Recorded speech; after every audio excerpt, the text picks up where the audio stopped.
오늘 우리에게 주시는 하나님의 말씀은 창세기 37장 1절부터 4절까지입니다. 야곱은 자기 아버지가 몸부쳐 살던 땅, 곧 가나안 땅에서 살았다. 야곱의 역사는 이러하다. 17살 된 소년 요셉이 아버지의 첩들인 비라와 실바가 낳은 형들과 함께 양을 치는데 요셉은 형들의 허물을 아버지에게 일러 바치곤 하였다. 이스라엘은 늙음하게 요셉을 얻었으므로 다른 아들들보다 요셉을 더 사랑하여서 그에게 화려한 옷을 지어서 입혔다.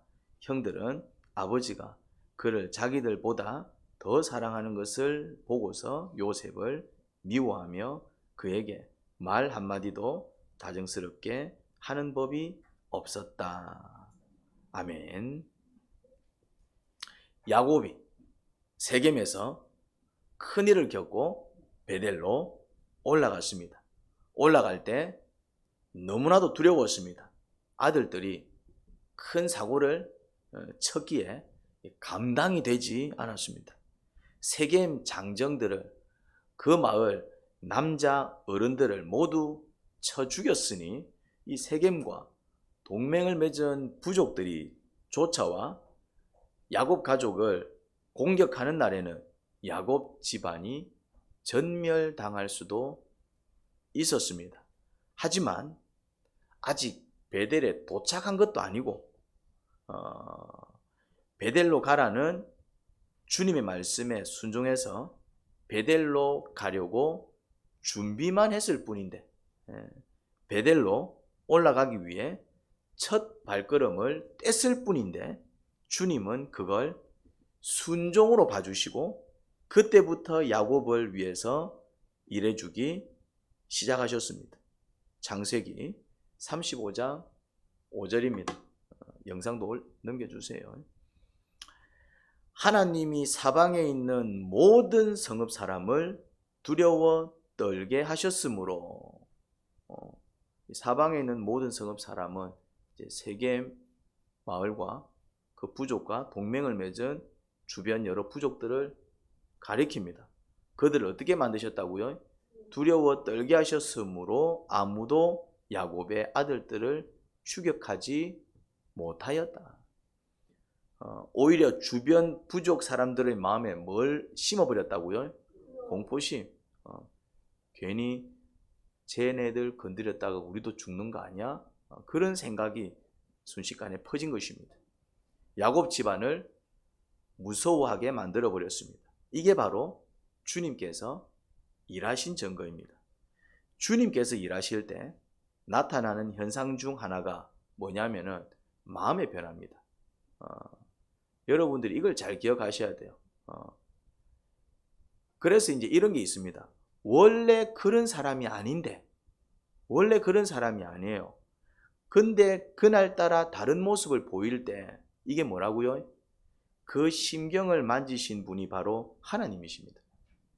하나님이 그렇게 일을 하신다 이 말입니다. 오늘 본문은 그런 내용입니다. 쉽게 허락할 사람이 아닌데, 그럴 때 있잖아요. 주님의 일을 하기 위해서는 또 누군가의 허락이 필요한데, 당장 교회를 가기 위해서 믿지 않는 가족들의 허락이 필요한데, 그럴 때 있잖아요, 이제. 근데 이제 허락을 하겠냐 이거죠, 이제. 왜냐하면 내 경험이 있기 때문에. 그 사람을 잘 알잖아요. 그렇게 할 사람이 아니다 이 말이에요. 그런데 그날따라 너무나도 수월하게 허락을 하는 경우, 그 심경을 만지신 분이 바로 누구라고요? 하나님이십니다. 하나님. 하나님께서 일하시면 안 될 게 됩니다. 중요한 거는 뭐냐면은 하나님께서 일해 주시느냐 안 해 주시느냐 그겁니다. 무조건 일해 주시는 건 아닙니다. 믿습니다 한다고 해서 무조건 일해 주시는 게 아니에요. 하나님께서 일을 하시려면은 우리가 종로로 돼야 돼요. 그러니까 일정한 조건이 충족이 돼야 됩니다. 일정한 조건이. 일정한 조건이 충족이 돼야 됩니다. 그걸 우리는 순종이라 그런다. 주님께서 일하실 수 있도록 종로를 탈 때, 그러니까 언제 주님께서 일하기 시작했습니까? 베델로 올라가려고 작정만 했을 뿐인데, 그리고 이제 올라가기 위해서 준비하기 시작했습니다. 도착한 것도 아니에요. 근데 올라가기 위해서 뭐 했다? 마음을 먹었고 실제적인 준비를 하기 시작했습니다.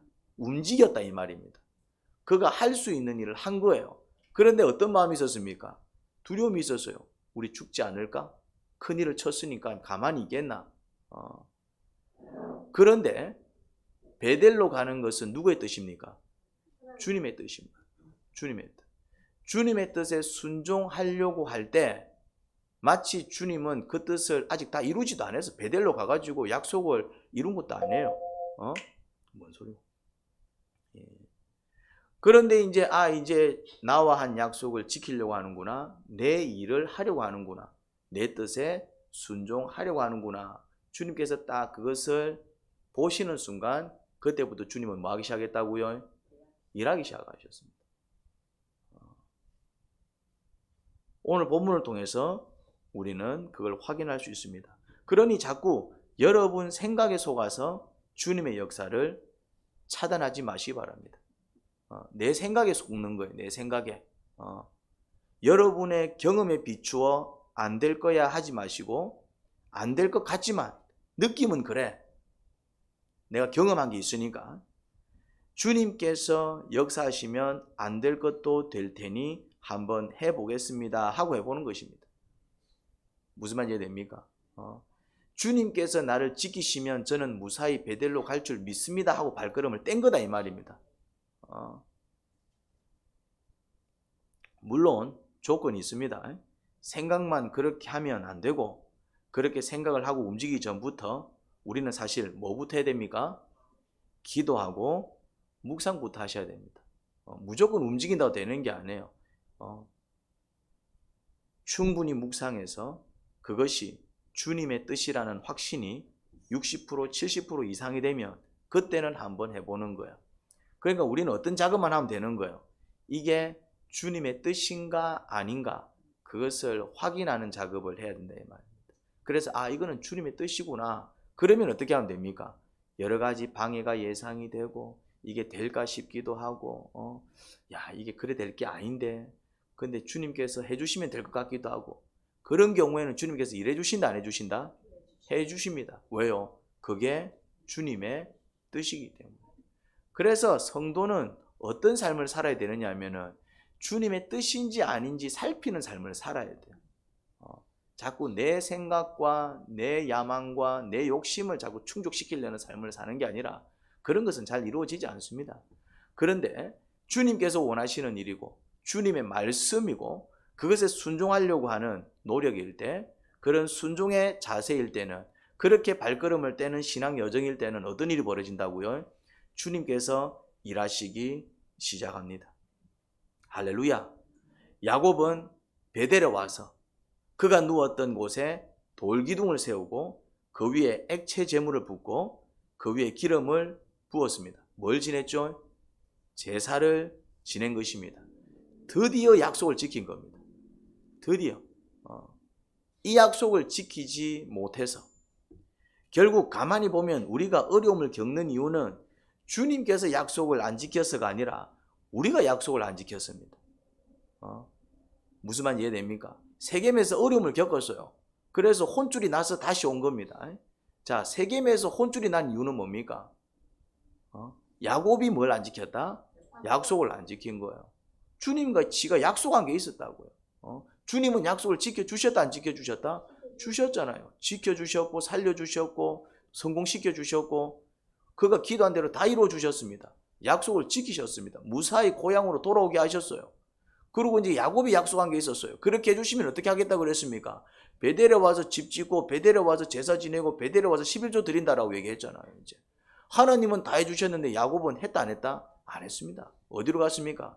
세겜으로 갔습니다. 딱 야곱이 약속을 딱 어기는 순간 주님께서는 어떻게 하셨습니까? 더 이상 야곱을 도와주지 않으셨습니다. 왜요? 그러니까 하나님이 야곱을 안 도와준 게 아니라 야곱이 약속을 어긴 겁니다. 하나님은 어디서 야곱을 기다리고 있었습니까? 베델에서. 왜? 야곱 지가 약속했잖아. 여기 와서 제사 지내겠다고. 그런데 이제 다 잘 되니까 목숨도 건지고 원하는 것도 얻고 이제 두 다리 뻗고 자게 생기니까 살만해지니 어디로 갑니까? 여전히 자기 보기에 좋은 곳으로 가는 거예요. 창세기 35장 11절입니다. 야곱이 베델에 왔을 때, 그런데 이제 그거는 야곱이 약속을 지키기 위해서 온 것이었습니다. 그럼에도 불구하고 또 그렇게 약속을 지킬 때 하나님은 한 번 더 약속의 말씀을 주십니다. 축복의 말씀을 주십니다. 나는 전능한 하나님이다. 너는 생육하고 번성할 것이다. 한 민족과 많은 갈릴리 민족이 너에게서 나오고 너의 자손에게서 왕들이 나올 것이다. 내가 아브라함과 이삭에게 준 땅을 너에게 주고 그 땅을 내가 너의 자손에게도 주겠다. 이 말씀 해주시려고, 이 축복 주시려고 주님은 어디서 기다리고 있었다? 베델에서 기다리고 있었어요. 그러니까 세겜에서 고통을 당한 거는 하나님의 뜻과 무관합니다. 오히려 하나님은 발을 동동 굴리고 있었어요. 너 그리로 가면 안 될 텐데, 그리로 가면 어려움을 겪을 텐데 왜 또 네 계산 쫓아가니? 왜 또 보기 좋은 곳 가니? 그래서 넌 늘 낭패당했잖아. 약속을 생각해. 그렇게 야곱을 향해 외치면서 발을 동동 굴렸지만 야곱은 그 음성을 들었다 못 들었다? 못 들었습니다. 이미 자기가 원하는 것에 꽂혀서 주님의 소리를 듣지 못했습니다. 결국 베델에 다시 돌아왔을 때에 주님은 야곱에게 축복의 말씀을 다시 해주셨습니다. 주님은 우리에게 말씀을 주십니다. 할렐루야. 약속을 주신다 이 말입니다. 우리는 그걸 붙들고 살아야 합니다. 야곱이 세겜으로 간 것은 결국 무엇을 의미할까요? 결국 주님의 말씀, 그 약속의 말씀을 놓아버린 것입니다. 베델로 온 것은요, 그 말씀, 그 약속을 다시 붙든 것이지요. 우리가 언제 실패합니까? 우리가 언제 넘어지지요? 우리가 언제 원치 않는 일을 겪고 깊은 수렁에 빠집니까? 주님의 말씀, 그 약속의 말씀을 놓아버렸을 때입니다. 말씀을 기억하지 못합니다. 약속을 기억하지 못합니다. 내가 주님께 한 약속을 기억하지 못합니다. 주님께서 나에게 주신 말씀을 붙들지 못합니다. 그때 우리는 수렁에 빠지기 시작합니다. 하지만 주님은 언제 우리를 다시 이렇게 세워주십니까? 야곱을 언제 다시 이렇게 세워주셨어요? 언제 우리에게 다시 축복의 문을 열어주십니까? 언제 우리의 문제가 해결되고 다시 평안을 느끼기 시작합니까? 언제 하나님은 우리에게 다시 희망을 주시고 우리 인생을 힘있게 인도해 주십니까? 우리가 주님의 말씀, 그 약속의 말씀을 기억하여 다시 붙들기 시작할 때, 주님의 인도는 거기서 끝나지 않았습니다. 베델로 올라온 야곱은 베들레헴을 지나서, 베들레헴을 지날 때 누구를 낳습니까? 베들레헴을 지날 때 막내를 낳습니다. 막내가 누구지요? 베냐민을 낳아요. 그래서 11명의 아들은 외삼촌 집에서 낳았고요. 막내는 어디서 낳았다? 가나안 땅에서 낳았습니다. 어디를 지날 때? 베들레헴을 지날 때. 베들레헴을 지날 때. 그리고 이제 베들레헴을 지나서 헤브론에 이릅니다. 헤브론. 이 헤브론은 어떤 곳입니까? 할아버지 아브라함과 아버지 이삭이 살던 곳이지요. 여러분, 아브라함과 롯을 기억합니까? 롯이 이제 두 집안이 같이 살 수 없어서 야 우리 이제 분가를 하자. 네가 동쪽을 선택하면 내가 서쪽으로 가고 우리 좀 이렇게 이제 너무 이렇게 양도 많고 같이 살기에는 좀 버겁다. 분가를 하자. 그때 롯이 선택한 땅은 어디였습니까? 소돔과 고모라. 저주의 땅을 선택하지요. 보기에는 좋았는데 죄악의 도시였습니다. 아브라함이 선택한 땅은 어디였습니까? 아브라함이 선택한 땅은 어디였습니까? 그때 아브라함이 갔던 곳이 헤브론이다 이 말입니다. 헤브론은 떡하니까 헤브론은 소돔보다는 못한 땅이었습니다. 좀 허허벌판에 가까웠습니다. 그런데 거기서 주의 음성을 듣지요.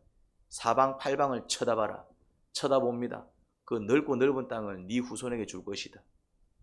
헤브론에서 아브라함은 하나님의 약속의 말씀을 듣습니다. 그곳입니다.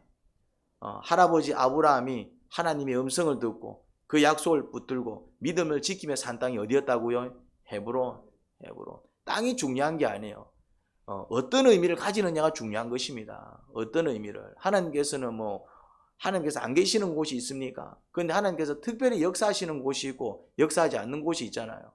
여러분, 나이트클럽에 하나님께서 계실까요? 안 계실까요? 계십니다. 그런데 그게 성령님께서 역사하십니까? 안 하십니까? 계시지만 역사 안 합니다. 노래방에 성령님께서 계실까요? 안 계실까요? 계십니다. 성령님이 안 계시는 곳이 어디 있어요? 성령님이 안 계시는 곳이 어디 있어요? 그런데 거기에는 성령님이 역사합니까? 안 합니까? 여러분, 모텔에는 성령님이 계실까요? 안 계실까요? 계십니다. 그런데 그곳에서는 성령님이 역사하십니까? 안 하십니까? 안 합니다. 소돔과 고모라에는 주님께서 계셨어요? 안 계셨어요?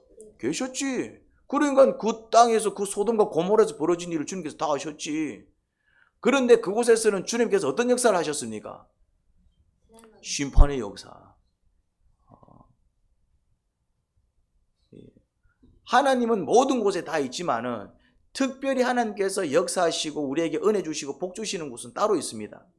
왜 그럴까요? 왜 그럴까요? 소돔에도 계셨고 헤브론에도 계셨는데 소돔으로 간 롯은 쫄딱 망했고 헤브론으로 간 아브라함은 흥했던 이유가 뭘까요?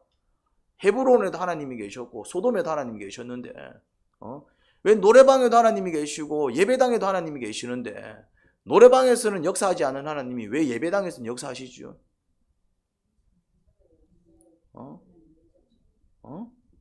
이유가 뭘 것 같아요? 우리입니다. 우리. 내가 하나님을 바라볼 수 있느냐 바라보지 못하느냐. 노래방에도 하나님이 계신다니까요. 근데 노래방에서는 내 마음이 하나님을 향할 수 있습니까? 못합니까? 저 푸른 초원 위에 그림 같은 이런 노래를 부르고 앉아있는데 거기서 뭘 하나님을 바라봅니까? 저 푸른 초원을 바라보고 있지. 그림 같은 집이나 짓고 있지. 지어지지도 아니할 집을. 무슨 말인지 이해됩니까? 하나님이 안 계셔서 못 느끼는 게 아니라 거기서는 내 마음이 하나님을 향하지 못하기 때문에 그렇습니다. 소돔과 고모라에서 하나님을 향할 수 있습니까? 죄악의 도시인데, 음란한 도시인데. 헤브론은요. 헤브론이 대단해서가 아닙니다. 헤브론이. 그런데 아브라함은 헤브론에서 뭐 할 수 있었다? 주의 음성을 들을 수 있었고 주님을 붙잡을 수 있었고 그 약속을 붙들고 살 수 있었고 그 신앙을 지키고 살았다 이 말입니다. 그런 곳으로 가셔야 돼요. 그런 곳으로. 그런 곳으로. 하나님은 어디에든지 계신다. 그런데 문제는 뭐냐면 내가 정말 온전히 하나님을 집중해서 묵상할 수 있고 기도할 수 있는 곳을 찾아가셔야 된다 이 말입니다. 그곳 이삭이 또 그곳에 살았습니다. 누구의 믿음을 본받아서? 아버지의 믿음을 본받아서. 그러니까 조건이 뭡니까? 어떻게 하면 좀 더 잘 살 수 있을까? 어떻게 하면 좀 더 편하게 살 수 있을까? 이게 조건이 되면 안 됩니다. 기도가 좀 더 잘 되는 곳에 가셔야 돼요. 무슨 말인지 이해됩니까? 집에서 기도하면 돼요, 안 돼요? 됩니다. 근데 왜 집에서 기도 안 합니까? 그렇죠. 집중이 안 된다 이 말입니다. 집에서는 성령님이 안 계십니까? 계셔요. 그런데 집에서는 어떻습니까? 내 마음이 온전히 주님을 바라보는 게 힘들잖아요. 그런데 예배당에 와서 그것도 새벽 시간에 불편합니다. 그런데 어떻습니까? 거의 1시간 이상씩 기도가 가잖아요. 1시간 이상씩. 그런 곳을 찾아가야 된다니까요. 꼭 이런 사람들이 있습니다. 꼭 교회 가서 기도해야 되나, 화장실에서도 기도해야 돼. 되지요. 근데 중요한 사실 놓치고 있습니다. 화장실에서 기도가 됩니까? 참네. 되면 해도 돼. 그런 환경 속에서도 나이트클럽에서도 하나님을 만나는 사람은 어마어마한 영성입니다. 무슨 말인지 이해됩니까? 옆에서 막 술 마시고 막 미친 듯이 막 자기 자신을 위해서 춤을 추는데도 그 안에서 온전히 하나님을 바라볼 수 있는 영성 가면 그건 대단한 사람입니다. 그렇게 되면 가도 돼요. 그러면 그 안에서도 주의 음성 듣습니다. 근데 안 될걸요. 교회에서도 제대로 기도 못하는데 음악 빵빵빵빵 깔아주고 말이지. 막 찬양 빵빵빵빵 깔아주고 기도합시다 해도 막 딴 생각 들어가지고 기도 못하는 사람들이 그런 데 가가지고 주님을 바라본다고요? 아나콩.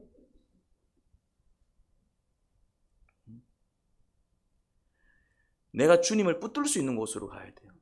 그게 사는 길입니다. 왜 여러분들이 자꾸 실패하는 줄 아십니까? 깜짝이야.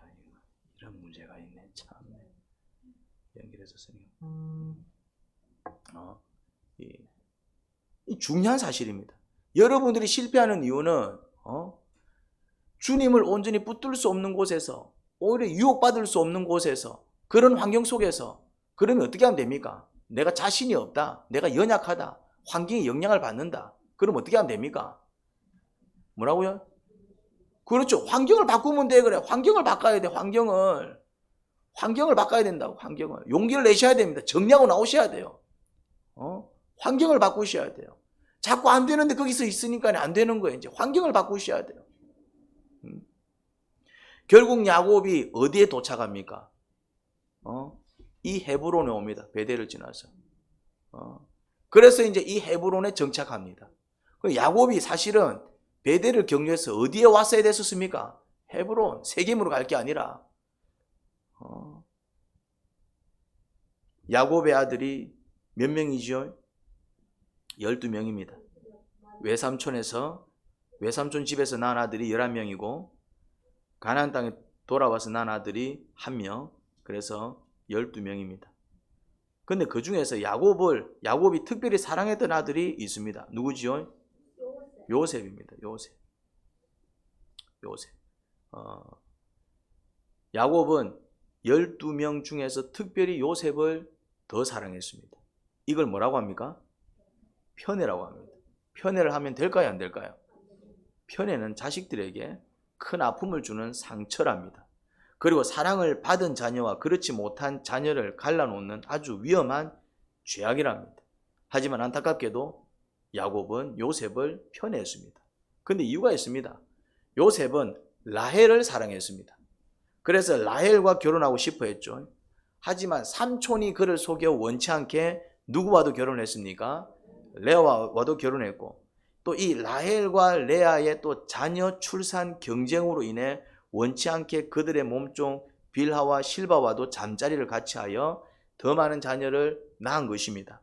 그런 가정사로 인해서 야곱은 자신이 사랑했던 라헬이 낳은 아들에게 더 많은 관심과 사랑이 갔나 봅니다. 아무튼 아버지의 편애로 인해서 10명의 형들은 요셉을 미워하였습니다. 이게 편애가 낳는 비극입니다. 거기다 요셉은 또 이런 일까지 했어요. 형들의 잘못을 아버지한테 일러 바치곤 했어요. 아버지, 형들이 이렇게 했어요. 형들이 이래요. 아버지의 편애로 탐탁치 않게 보던 요셉이 또 그런 짓까지 하니 형들은 요셉이 더 미울 수밖에 없었던 것이지요. 거기다 요셉이 또 꿈을 꿔요. 범상치 않은 꿈을 꿉니다. 두 번의 꿈을 꾸지요. 첫 번째 꿈은 형들의 곡식단이 요셉의 곡식단에 절을 한 것이고, 두 번째 꿈은 해와 달과 11별이 요셉에게 절을 한 것입니다. 가뜩이나 요셉이 미워 죽겠는데 형들이 이 꿈을 듣는 순간 폭발해버리고 맙니다. 요셉을 죽이고 싶었습니다.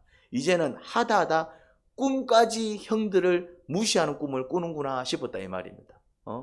요셉을 죽이고 싶을 정도로 미움이 폭발하고 말았습니다. 그런데 객관적인 입장에서 그 꿈을 한번 보자고요. 어떤 꿈 같습니까? 요셉이 꾼 꿈 말입니다. 누가 봐도 왕이 될 꿈입니다. 그렇죠? 왕까지는 아니더라도 아주 존귀한 자가 될 꿈입니다. 꿈 내용이 그래요. 요셉이 형들보다 우뚝 서게 될 꿈입니다. 심지어 부모조차도 요셉에게 머리를 숙이게 될 그런 꿈입니다. 꿈 내용이 그래. 이 꿈은 누가 봐도 하나님께서 앞으로 요셉을 어떻게 쓰실지 암시하는 그런 꿈 같습니다. 그렇지 않습니까? 여러분, 꿈은 두 종류가 있습니다. 두 종류가 있어요. 꿈이 다 같은 꿈이 아니에요. 무조건 꿈꾼다고 되는 게 아니에요. 꿈은 두 종류가 있습니다. 한 가지는 내 욕심에서 출발하여 그것을 이루고 싶은 꿈이 있습니다. 이걸 야망이라 그러죠. 다른 한 가지는 하나님께서 나를 통해 이루고 싶은 꿈이 있습니다. 이 꿈은 하나님께서 나에게 꾸게 하시는 꿈입니다. 야, 너가 이렇게 한번 살았으면 좋겠어. 나 너를 이렇게 썼으면 좋겠는데 하고 주님께서 나에게 또 일종의 계시하시는 나를 향한 일종의 계획인 것이지요. 그런 꿈이 있습니다. 그런데 요셉의 꿈은 어떻습니까? 자기 욕심에서 출발해서 간절히 이루고 싶은 그런 꿈입니까? 아니면 하나님께서 요셉을 그렇게 쓰시기 위해서 꾸게 하신 꿈입니까? 요셉은 자기 꿈의 의미를 알았을까요? 만약에 그 꿈 내용을 알았으면 요셉은 형들한테 이야기하지 않았을 것입니다. 형, 나 이런 꿈 꿨어. 꿈 신기해. 아빠, 나 이런 꿈 꿨어. 라고 얘기한 이유는 그 꿈의 내용을 몰랐기 때문에 그렇습니다. 그 꿈은 만약에 조선시대에 그런 꿈을 꿨다, 바로 죽습니다. 그거는 왕의 자리를 위협하는 반란의 꿈이잖아요. 무슨 말인지 이해됩니까? 우리가 봐도 이 꿈은 의미심장한 꿈입니다. 그런데 요셉이 아무렇지도 않게 형, 나 이런 꿈을 꿔서 형들 곡식단이 내 곡식단한테 절하더라, 이래 얘기한 거 보면은 요셉은 그 꿈의 내용을 알았다 몰랐다? 전혀 몰랐습니다. 나중에 이집트의 2인자, 이집트의 총리가 되어 전 세계를 구합니다. 우리는 그 내용을 알기 때문에 그 꿈과 요셉의 인생을 연결시킬 수가 있습니다. 우리는 전후 문맥을 다 알고 있기 때문에. 그리고 또 요셉이 그런 자리에 오르기까지 어떤 고생과 연단을 받을지도 잘 압니다. 그건 우리 입장이고, 근데 요셉은 그 꿈이 무엇을 의미하는지 알았을까요? 몰랐을까요? 모릅니다. 전혀 몰랐을 것입니다. 요셉이 그 꿈이 다시 생각나서 그 꿈이 바로 이것을 뜻하는구나 하고 알았을 때는 세월이 몇십 년 흐른 뒤입니다. 요셉은 그 꿈의 의미를 알지 못했습니다. 처음에는. 하지만 요셉은 그 꿈을 어떻게 했을까요? 붙들고 살았습니다. 요셉이 꿈을 붙들고 살았구나, 그렇게 여겨지는 대목이 요셉의 인생사에서 곳곳에서 발견됩니다. 더 정확히 말하면 사실 꿈을 붙들었다기보다는 그 꿈을 꾸게 하신 하나님을 붙들고 살았다라는 말이 더 맞을지 모릅니다. 그거는 이후에 요셉의 인생을 통해서 확인할 수 있습니다. 그런데 제가 오늘 주목하고 싶은 것은 야곱만 다른 아들보다 요셉을 더 사랑한 게 아니라 하나님도 다른 아들들보다 요셉을 더 사랑한 사실입니다. 야곱이 다른 아들들보다 요셉을 더 사랑한 것은 인간적으로 이해가 됩니다. 그가 정말 사랑했던 여인의 아들이니 더 관심과 사랑이 갔겠지요. 그런데 하나님은 왜 요셉을 다른 아들들보다 더 사랑했는지 좀 의아스럽습니다. 존귀한 자가 될 꿈을 다른 형제들이 아니라 요셉이 꿉니다. 요셉은 거의 막내에 가깝습니다. 11번째 아들이기 때문에 거의 막내에 가까워요. 첫째도 있고 둘째도 있고 위에 형들이 주렁주렁 있는데 그 형들 다 제치고 거의 막내에 가까운 요셉이 특별히 하나님께 선택을 받은 이유가 뭘까? 바로 이것 때문입니다.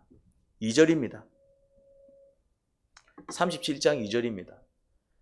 요셉은 형들의 허물을 아버지에게 일러 바치곤 하였다. 형들의 허물을 아버지에게 일러 바치는 이 행동 어떻습니까? 이렇게 해도 될까요? 안 될까요?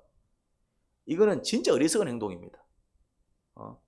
일종의 고자질입니다. 이 행동은 지극히 어리석은 행동이에요. 지 무덤 지가 파는 짓입니다. 요셉이 형들에게 미움을 받게 된 이유 중 하나지요. 자신들의 잘못을 다 일러 바치는 요셉을 누가 좋아하겠어요? 뽀로로 가가지고 아빠한테 다 일러 바치는데 왕따 시키는 게 당연하지요. 미움받는 게 당연하지요. 지혜롭지 못한 행동입니다. 다른 사람의 잘못을 고자질하는 짓은 정말 어리석기 짝이 없습니다. 그래서 이것 때문에 요셉의 인생이 꼬입니다. 무슨 말인지 이해됩니까? 그리고 또 그 꿈 때문에 꼬이고. 하지만 요셉이 형들의 잘못을 아버지한테 일러 바친 이유가 뭘까요? 요셉도 막 형들이 미워서 그래서 막 일러 바쳤을까요? 그건 아닌 것 같아요. 전후 문맥을 보면은 요셉은 형들한테 그렇게 악감정이 없어. 그냥 좋게 얘기하면 순진하고 나쁘게 얘기하면 좀 멍청한 애 같아. 천진난만합니다. 나이가 어려서 그럴 수도 있고. 그러면은 왜 형들의 잘못을 일러 바쳤을까요? 이유는 요셉은 순종적인 아이였기 때문에 그렇습니다. 아버지가 시키면 내 하는 자였습니다. 형들의 잘못을 아버지한테 일러 바친 이유도 바로 그것이었습니다. 형들은 아버지의 가르침을 따르지 않았어요. 아버지께서 말씀하시면 순종하던 요셉은 그게 이해가 안 된 거예요.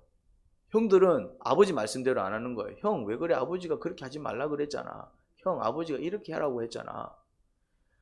요셉의 눈에는 형들이 이해가 안 되는 거예요. 그러니까 이해가 안 되니까 어떻게 했습니까? 아버지한테 뽀로로 가갖고 아버지 이상해요.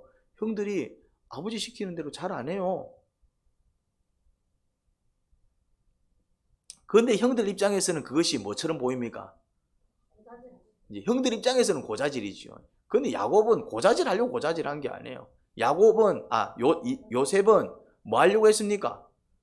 아버지께서 가르쳐 주시고 아버지께서 일러 주시면은 그렇게 살기 위해서 애쓴 순종적인 아이였습니다.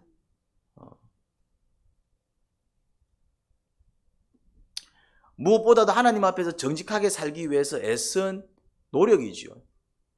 그런데 요셉의 삶은, 요셉 행동은 일관됩니다. 무슨 말 이해됩니까? 요셉이 그 행동 때문에 어떻게 되느냐 하면은 그런 정직한 모습, 그냥 그런 순종적인 태도, 그런 일관된 행동 때문에 형들한테 미움받아서 팔려요. 그리고 또 팔려가서 노예로 살면서도 어떻게 삽니까? 여전히 그렇게 삽니다.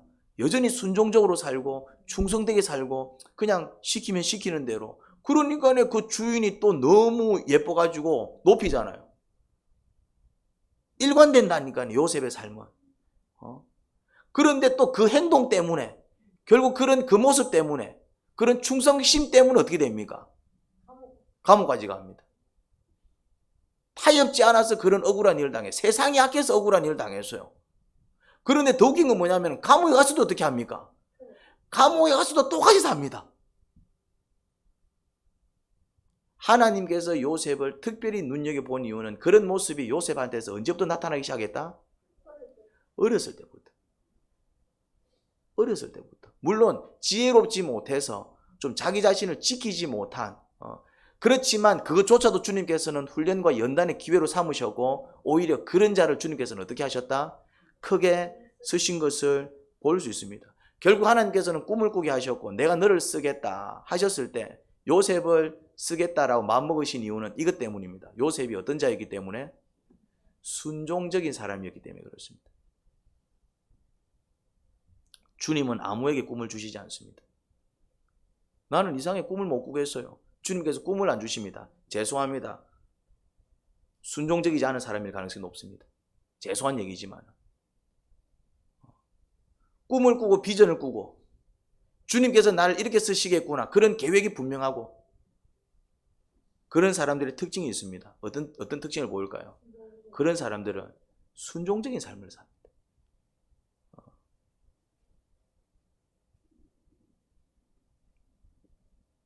그것도 연거푸 두 분의 꿈을 꿉니다. 누가요? 요셉이. 주님께서 반드시 그렇게 이루시겠다는 작정 아닐까요? 내가 그렇게 되고 싶어서 꾸는 꿈은 야망입니다. 내가 그렇게 되고 싶어서.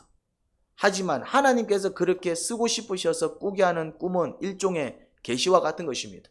나를 향한 하나님의 계획인 것이지요. 요셉의 꿈은 야망이 아니었습니다.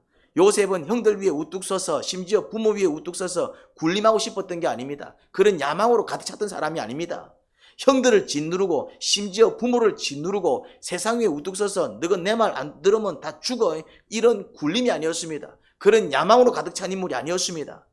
주님께서 그를 쓰시기 위해 존귀하게 만드시겠다는 요셉을 향한 주님의 계획이었습니다. 주님께서 그렇게 쓰시겠다라는 계획이었고 요셉은 그게 무엇을 뜻하는지도 모른 채 그냥 어떤 삶을 살았다고요? 순종적인 삶을 살았습니다. 아버지 밑에 있을 때는 아버지 말씀에 순종하는 사람. 지가 억울하게 팔려서 노예가 되었는데 너네 집에 종이 되었다 이 말이죠. 그러니까 그 주인에게 어떤 삶을 삽니까? 주인 밑에서 주인한테 순종하는 삶을 삽니다. 이제는 또 억울하게 감옥까지 갇혔네. 이쯤 되면 이제 이판사판 막. 그런데도 어떻게 합니까? 감옥까지 낮아졌는데도 불구하고 감옥에서 어떻게 합니까? 그 안에서 옥지기한테 순종하는 삶을 삽니다. 최종적으로 최종적으로 누가 그를 등용시킵니까?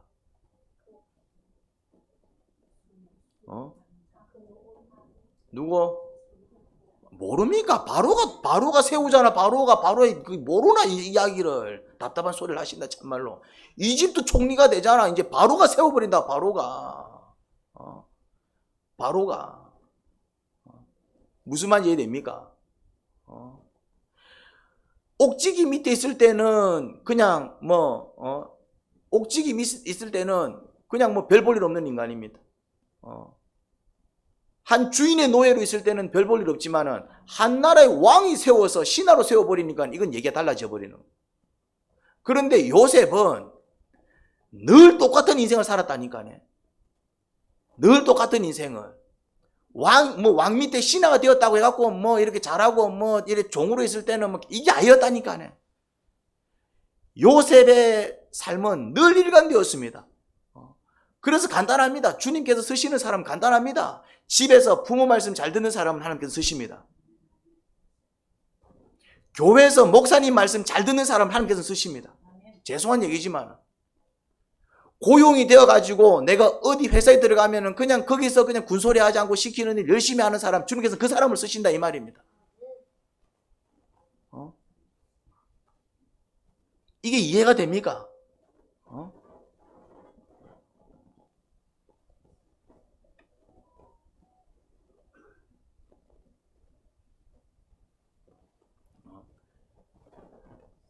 여러분들이 이걸 이해를 하셔야 돼요. 여러분들이 어떤 삶을 살고 있는지 확인하셔야 됩니다. 하나님은 누구를 기뻐하신다고요? 순종하는 사람. 작은 일에 순종하는 사람들을 들어 쓰신다 이 말입니다.